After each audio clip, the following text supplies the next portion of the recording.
Presidente Lenín Moreno entregó 678 viviendas de la misión Casa para Todos en Manabí.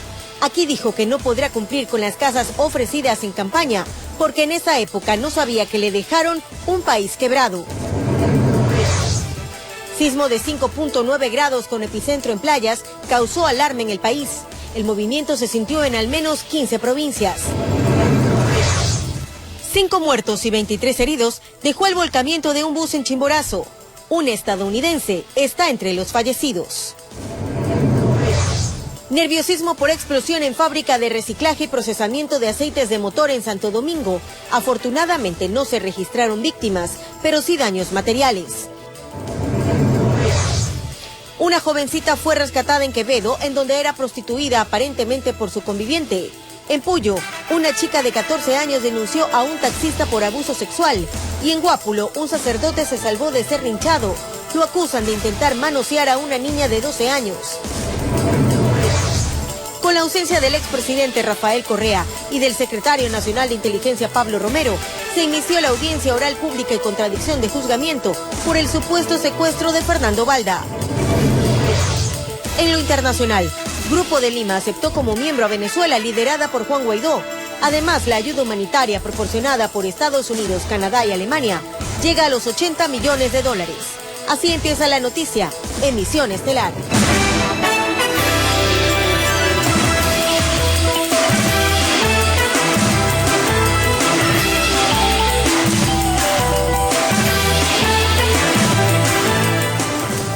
Amables televidentes de todo el país, buenas noches y bienvenidos. Iniciamos rápidamente con la información. Un sismo de 5.9 grados en la escala de Richter fue sentido en varias provincias del país. El epicentro fue localizado a 32 kilómetros de Playas en la provincia del Guayas, a una profundidad de 22.7 kilómetros. El movimiento telúrico provocó ciertos daños en infraestructuras del puerto principal.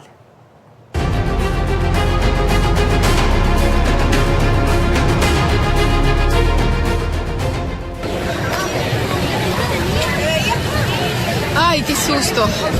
Eran las 12 horas con 45 minutos. Todos dejaron el almuerzo a un lado, debido al sismo de 5.9 grados con epicentro en el Cantón General Villamil Playas. Técnicos del Instituto Geofísico señalaron que el movimiento telúrico tuvo una profundidad de 60 kilómetros. Lo cual significa que era más o menos profundo. Debido a su profundidad y su magnitud, se sintió en varias provincias del Ecuador, con la más cantidad de gente sintiéndolo en Guayaquil. Precisamente en la urbe porteña el testimonio de la gente lo corrobora. Corrí, estaba con miedo, casi lloro nada más.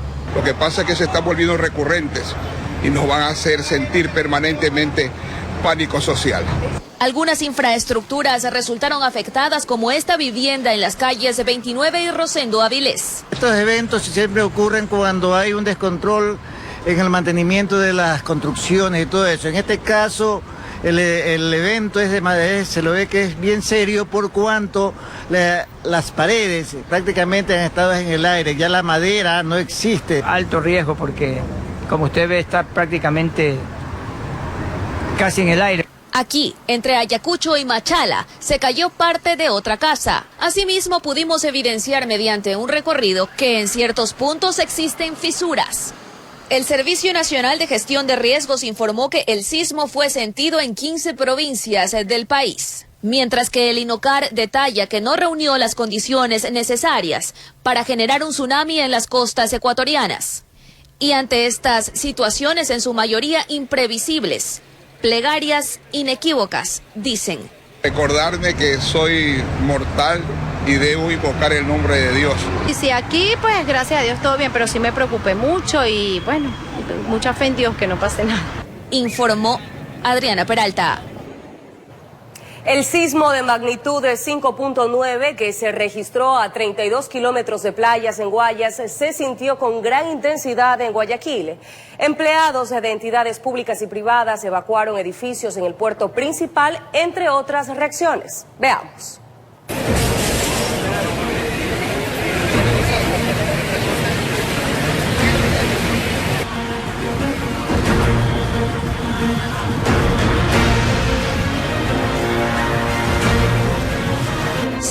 La tierra volvió a temblar. Fue un sismo de magnitud 5.9 grados con epicentro en el Cantón General Villamil Playas. Y de esta manera la gente trataba de ponerse a buen recaudo. Colaboradores de distintas entidades en Guayaquil evacuaron edificios y se dirigieron hacia puntos de encuentros considerados como zonas seguras.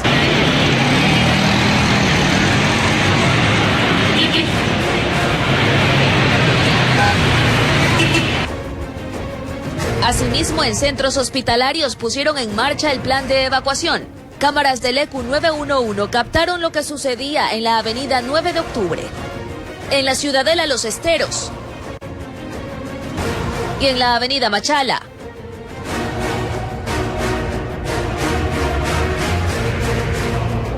De su lado, la Autoridad de Tránsito Municipal anunció que tras el sismo, el túnel del Cerro del Carmen sufrió una avería en el interior, en una de sus canaletas de aguas lluvias, por lo que como medida preventiva se cerraron 2 de los 3 carriles, informó Adriana Peralta. El epicentro del sismo fue localizado en el Cantón General Villamil Playas. Nuestro compañero Carlos Julio Gurumendi visitó el lugar y constató la alarma generada entre los habitantes tras este movimiento telúrico.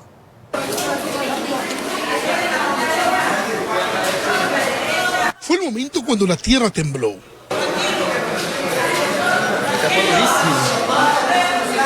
Personal de entidades públicas, privadas y ciudadanía en general salieron a la calle ante el sismo de 5.9 de magnitud que sacudió el Cantón General Villamil Playas, en Guayas.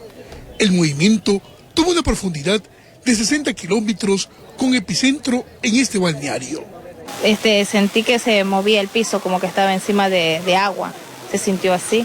Y la gente, todos nos paramos así y comenzamos a caminar a la calle y nos quedamos paraditos. Ahí igualmente uno con la mochilita ahí, prevención, con los materiales, una linterna, cualquier cosa, lo que uno va a utilizar, yo lo tuve ahí para en caso de emergencia que podamos salir rápido. El COE cantonal inmediatamente se reunió, dirigido por la alcaldesa Miriam Lucas. Aquí más de 12 representantes de entidades públicas, junto a la Secretaría de Riesgos de Ecuador, evaluaron la situación del cantón. Afortunadamente, no hubo daños mayores. Solo en 2 viviendas se registraron daños en sus infraestructuras. Asimismo, se trabaja en el reservorio de agua que abastece de líquido vital a la población, pues en el 2016 con el terremoto su base quedó cuarteada. Hoy se dio más. Esto, a decir de la alcaldesa, no significa que el cantón quede desabastecido de agua. Eso implica que el reservorio hay que sacarlo y de ahí se hace el trabajo correspondiente, pero no va a haber desabastecimiento de agua potable en el cantón porque vamos a hacer la distribución a través de un bypass. El tiempo para reparar este daño es de más o menos unos 3 días. Unidades de socorro formaron parte de la reunión y justo en esta época, representantes de organismos internacionales permanecen en el Cantón Playas, brindando charlas a la comunidad y a estudiantes sobre medidas de seguridad en caso de un terremoto. Capacitamos a los niños con en el tema de conocimiento de terremoto y tsunami, porque aquí la gente no tiene experiencia de desastres mucho. Aquí en el Cantón Playa las autoridades han adecuado 3 sitios, cada una con capacidad de 200 personas, para albergarlos en caso de que se registre una emergencia. Puntos de encuentros, puntos seguros, cuáles son las rutas de evacuación, están totalmente señalizadas. Aquí tenemos identificados cuáles son las zonas vulnerables, no solamente en desastres naturales, sino zonas vulnerables por inundaciones. La calma volvió a la población, no obstante sus habitantes deben regirse solo a la información que emitan instituciones oficiales sobre los acontecimientos sísmicos en el país.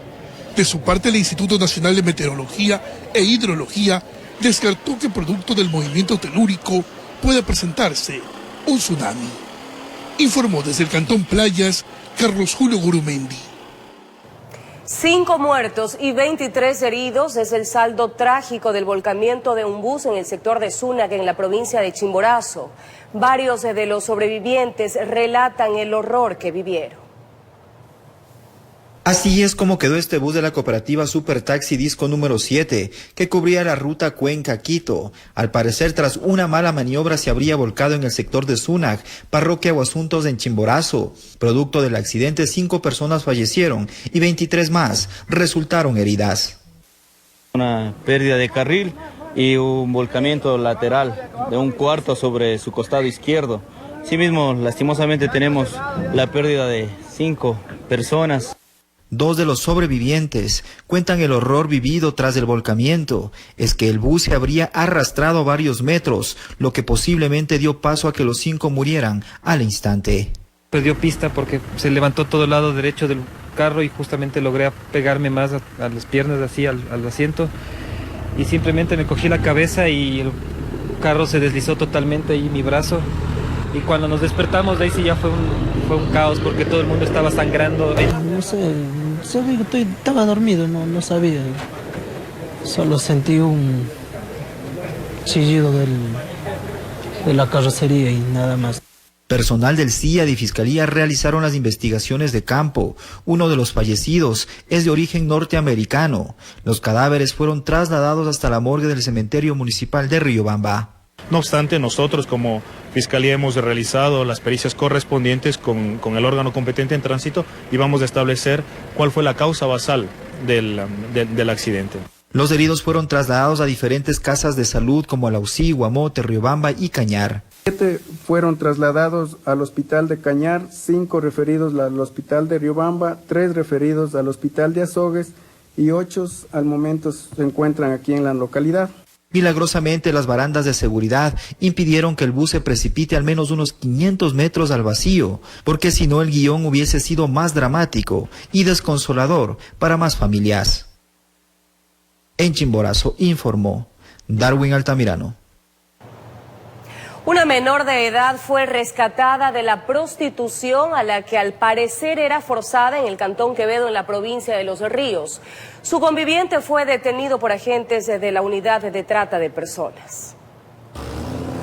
Como es costumbre en estos casos, según lo que revelaron las investigaciones, primero las enamoran, luego con falsas promesas y engaños las convencen salir del núcleo familiar, en ocasiones incluso de la ciudad que crecieron. En tal virtud se activaron los procedimientos y protocolos tendientes a verificar, recolectar y procesar la información para poder establecer su veracidad. La captación de la víctima, aprovechando su vulnerabilidad, habría ocurrido hace un año en la ciudad de Manta, desde donde la trasladó al Cantón Quevedo, lugar donde habría sido tratada con fines de explotación sexual. Se procedió a la detención de esta persona y a la liberación y rescate de la víctima.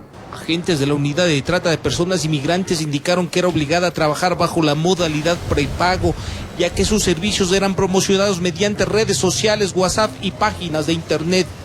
Al momento de nosotros realizar la validación de la información, procedimos a activar todos los equipos investigativos, tenemos ya los resultados. El presunto responsable fue detenido en la ciudad de Quevedo y está acusado de un posible delito de trata de personas con fines de explotación sexual. En este momento usted está siendo aprehendido por delito flagrante por un presunto delito de trata de personas con fines de explotación sexual en contra de su conviviente, la adolescente de 15 años. El hombre de 21 años de edad se mostró sorprendido de la acción policial. Supuestamente nada tenía que ver, que nada sabía de la explotación sexual a la que sometía al adolescente.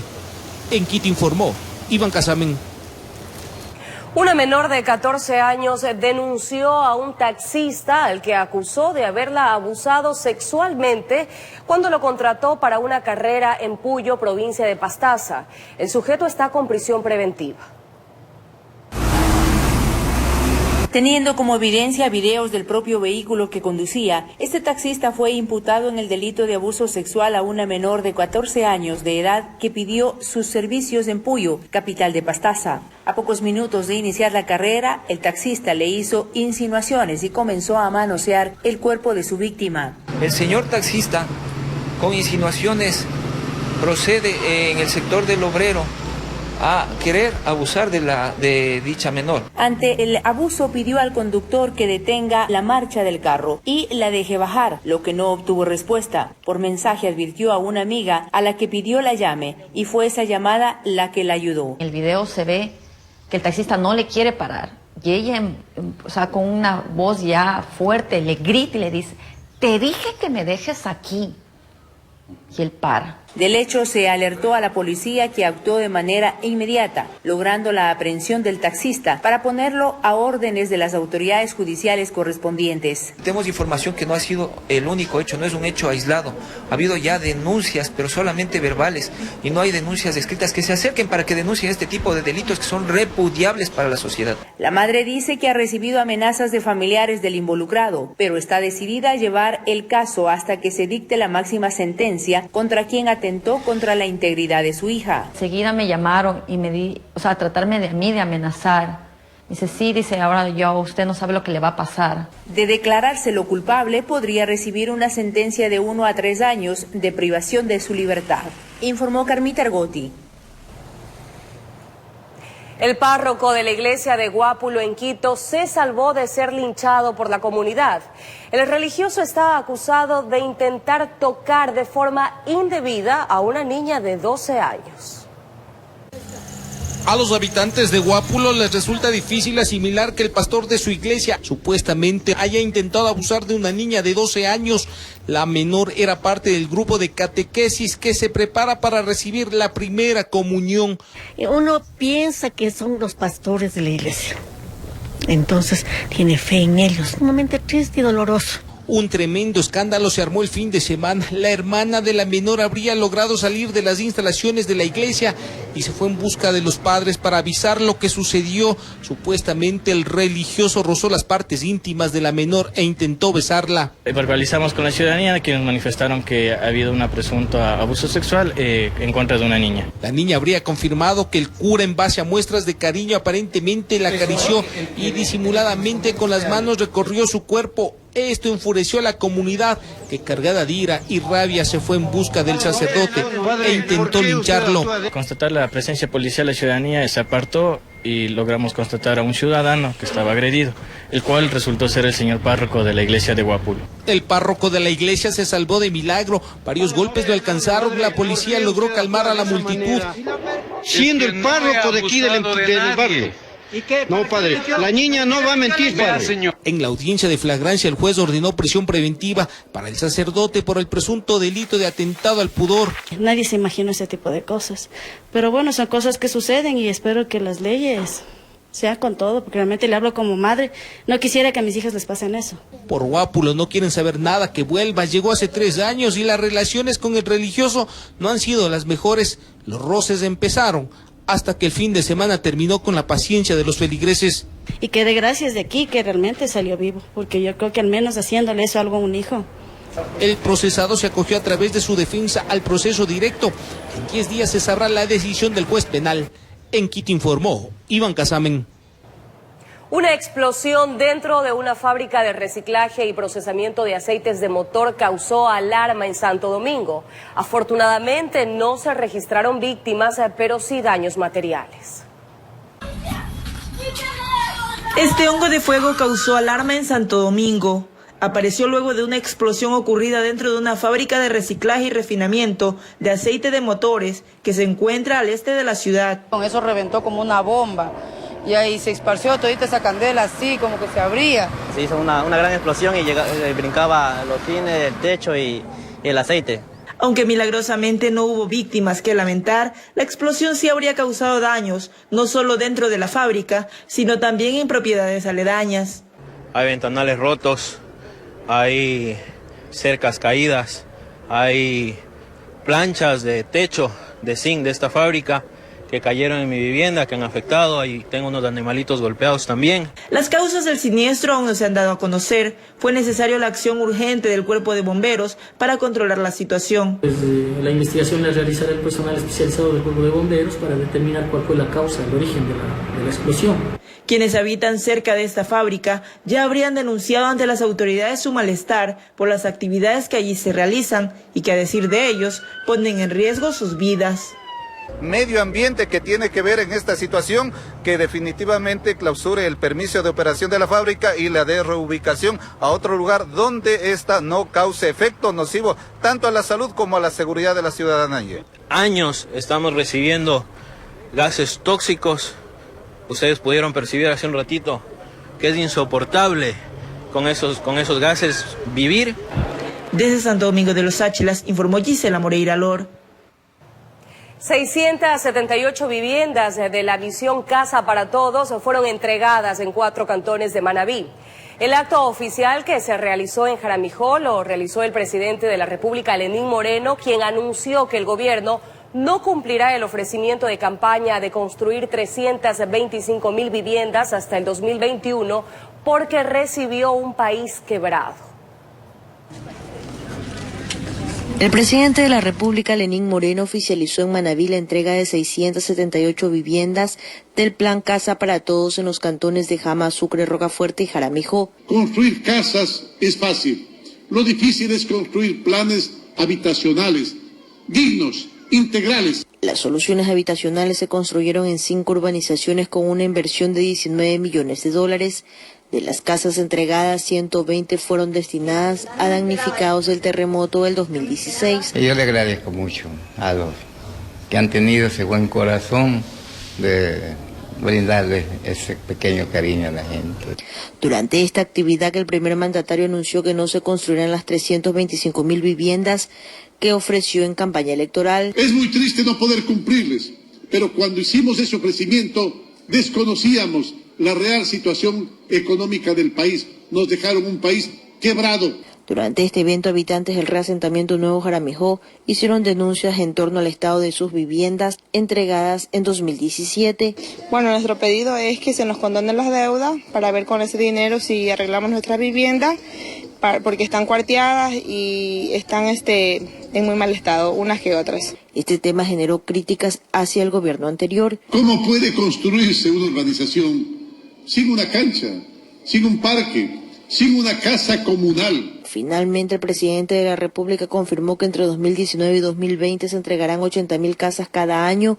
El presupuesto asignado será de $1.700 millones. En 220.000 viviendas subvencionadas total o parcialmente por el Estado. Con cámaras de Eduardo García desde la provincia de Manabí, informó Wendy Delgado. Recuerde que ante un sismo debe agacharse, cubrirse y agarrarse. No corra mientras la tierra se esté moviendo.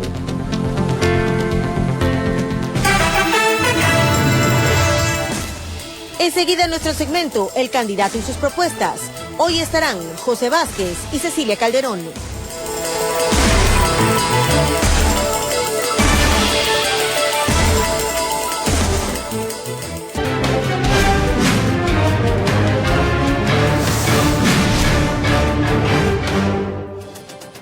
Este lunes les presentamos a un nuevo aspirante a la alcaldía de Quito. Se trata de José Vázquez. José María Vázquez Castro tiene 59 años. Él es abogado y su experiencia ha sido como docente de la Universidad Central y abogado de la Asociación de Ligas de Pichincha. Representa a Acción Democrática Ecuatoriana Lista 21. Y el principal eje de trabajo en la propuesta de José Vázquez es impulsar la legalización de viviendas y construcciones. Además, propone eliminar el impuesto verde. A continuación, conozcamos más del candidato. Encontramos al abogado José Vázquez en su oficina, donde funciona la sede del movimiento al que representa Acción Democrática Ecuatoriana. Por más de 35 años ha trabajado de cerca con la comunidad en las ligas barriales, en proyectos de legalización de predios, por lo cual aceptó la propuesta de candidatura al sillón municipal. En los primeros 30 días que estemos en la alcaldía de Quito, dictaremos una ordenanza municipal por la cual se regularice los fraccionamientos de los predios del Distrito Metropolitano de Quito en las condiciones en que están en la actualidad, así como también la regularización de las construcciones. Plantea un modelo de gestión que asegura una administración municipal productiva, una ciudad que tenga un plan maestro de movilidad. Que se abra una nueva avenida paralela a la Mariscal Sucre y una nueva avenida paralela a lo que es la avenida Simón Bolívar, que es mucho más barato, mucho más eficiente, y cruzaríamos Quito alrededor de 60 a 100 kilómetros por hora. Propone un plan de vivienda en predios municipales con el fin de ayudar a quienes más lo necesitan. Hacer edificios de 15 pisos, de 6 departamentos cada uno, entre 80 y 100 metros, no menos. Y tendrían un costo subsidiado que no será más allá del 50% del valor real. Otra de sus propuestas es que la revisión vehicular esté a cargo del municipio. Además, considera que se debe eliminar el impuesto verde. Propiciaré una reforma para que se derogue ese impuesto, porque este impuesto supuestamente reemplazaría a que se eliminen que se tenga que subsidiar la gasolina, y ahora nos han levantado los subsidios y nos cobran por los dos lados. José Vázquez, esquiteño, estudió en la Universidad Central del Ecuador. Señala que trabajará por una ciudad diferente. Informó Priscila Cadena. Enseguida conoceremos a una candidata a la prefectura del Guayas. Se trata de Cecilia Calderón. Cecilia Calderón Prieto tiene 69 años, es economista y su experiencia ha sido como miembro del Tribunal de Garantías Constitucionales. Ella es exdiputada provincial y nacional. Representa a Juntos Podemos, lista 33. Y la propuesta de la candidata a la prefectura del Guayas, Cecilia Calderón, es terminar con la desigualdad en territorio y exigir una descentralización total de los recursos. Carlos Julio Grumendi con los detalles. Viene de familia política. Desde muy pequeña se involucró en esta inmersa actividad. Calderón ha sido pionera de la participación de mujeres en cargos públicos. Fue la primera mujer en dirigir una organización partidista, el extinto Frente Radical Alfarista. También la primera en llegar a una consejería en la prefectura del Guayas, apenas retornada a la democracia. Asimismo fue pionera al formar parte del Tribunal de Garantías Constitucionales y diputada en distintas ocasiones. Hoy Cecilia Calderón apunta su carrera política por la prefectura del Guayas, con el auspicio del movimiento político Juntos Podemos. Porque he encontrado a nuestra provincia del Guayas que, a pesar de tantos años de lucha, tiene uno de los índices más altos de pobreza en el Ecuador. La pobreza rural está en el 16%. Entonces eso es muy grave, siendo una provincia tan rica en recursos naturales. Espera trabajar en una infraestructura productiva para la provincia. Que implica la conectividad, que implica un sistema vial, que implica también infraestructura de energía eléctrica. Guayas tiene que ser una provincia de emprendedores, sostiene Calderón. Todo agricultor, todo campesino, un emprendedor, para lo cual habrá que ir a la transformación del agro. De allí que vuelve a plantear un nuevo modelo de administración del Estado, que desde la prefectura del Guayas se le exija al gobierno central que se haga realidad lo que dice la Constitución. El gobierno provincial tiene que ser descentralizado y autónomo. Otra de las propuestas de Calderón es una nueva vía férrea. Un tren de carga que una los dos puertos de la provincia del Guayas, el puerto marítimo de Guayaquil y el puerto de aguas profundas de Pozorja. Es amante a la naturaleza.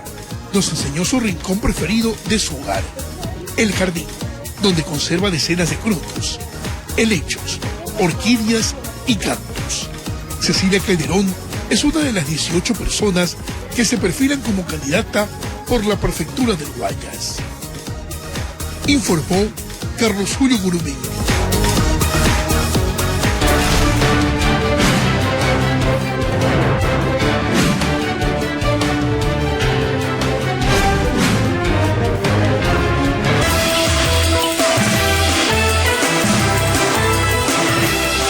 Gracias por permanecer en nuestra sintonía. Les informamos que con la ausencia del expresidente Rafael Correa y del exsecretario nacional de Inteligencia Pablo Romero, inició la audiencia oral pública y contradicción de juzgamiento por el supuesto secuestro de Fernando Balda. Se estima que serán llamados más de 30 testigos.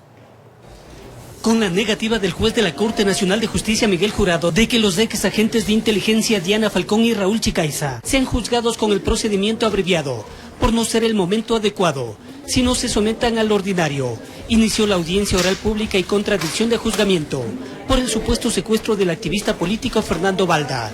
En Cooperación Eficaz nosotros fuimos quien entregamos todo el arsenal probatorio que tiene la Fiscalía General del Estado, pues vamos a estar en una audiencia de total pasividad por parte de la defensa, porque no vamos a controvertir absolutamente nada, pues es imposible que nosotros impugnemos las pruebas que nosotros presentamos. La fiscal general del Estado, Ruth Palacios, y la defensa técnica de Balda también eran partidarios del procedimiento abreviado.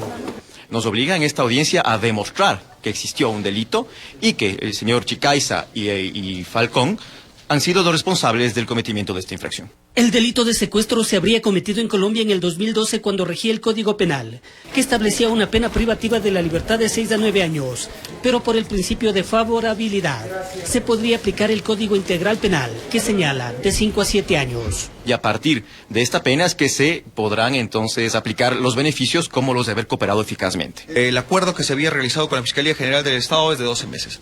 Audiencia que arrancó con la ausencia del expresidente Rafael Correa, de donde habría salido la orden del secuestro, a través del exsecretario nacional de inteligencia Pablo Romero, los dos actualmente prófugos. Diligencia legal que podría tomar toda la semana, ya que han sido convocados más de 30 testigos, informó Héctor Romero. El ministro de Defensa, Osvaldo Jarrín, informó que en el marco de la construcción de una política de defensa nacional se han presentado proyectos de leyes para reinstitucionalizar el ejército. Hemos presentado ya 3 leyes. Una ley orgánica de la defensa nacional, una ley para la seguridad marítima y hace una semana una ley de personal y ley de disciplina que norme el funcionamiento adecuado, perfecto, de cómo debe ser una institución militar. Salimos del discurso simple de decir reinstitucionalizar. Lo hacemos con obras, con acciones concretas. Este martes en nuestro espacio de opinión estará Guillermo Lazo, líder del movimiento Creo, con quien abordaremos temas de gran interés. De esta manera nos despedimos, no cambien de canal, enseguida el mejor programa deportivo del país, Copa. Buenas noches.